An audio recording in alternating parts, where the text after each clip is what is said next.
Arlene Foster Ireland refused to allow May to release EU Brexit deal text to DUP.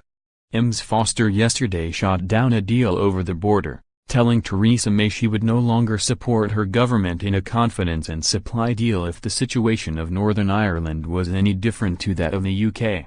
She said she could have reiterated her position much earlier, but confirmed rumours she had been prevented from seeing the text of the deal. She said, "We'd been in discussion with the Conservative Party right throughout and we'd asked for the text on a number of occasions, only to be told that there was no text at that particular occasion. We spoke on Sunday evening, didn't have text, and the text landed with us late on Monday morning. That left us in a very difficult position. We had to look at the text and try to understand what the ramifications of the text were. Once we had the time to do that, we realized that in no way could we sign up to that text, because essentially it was making a red line down the Irish Sea. As Ms Foster understands it, the Irish government prevented the DUP from seeing the deal. She said, "There have been reasons given to us as to why we weren't given the text until so late on. One of those reasons is that the Irish government wouldn't allow them to share the text."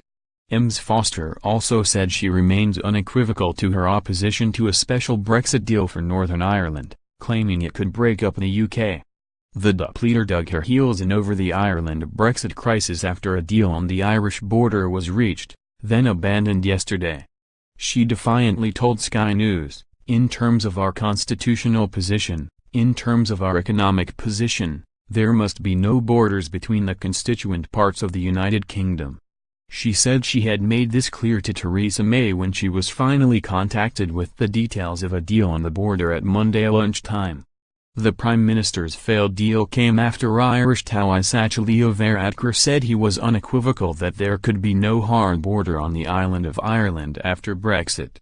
The deal was needed to move the Brexit talks on to the subject of trade after Mr Varadkar persuaded the entire EU to freeze Mrs May out until she agreed.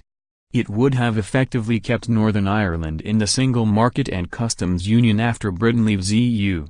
However, Britain still stands to leave the single market and customs union, which Ms Foster believes would have separated Northern Ireland from the rest of the UK. She said, "The Irish Prime Minister can be as unequivocal as he likes. I'm also unequivocal. This is no surprise to anyone, that I'm a unionist and I want to see the retention of the union for political reasons, but importantly for economic reasons as well. Great Britain is our biggest market. 72% of our goods that leave Belfast port go to Great Britain. Why on earth would I cut off that market, just for a smaller market in the Republic of Ireland? We want to see progress, we don't want to see a hard border, we want to have good relations with our next-door neighbours in the Republic of Ireland. But we are not going to cut ourselves off from the rest of the United Kingdom."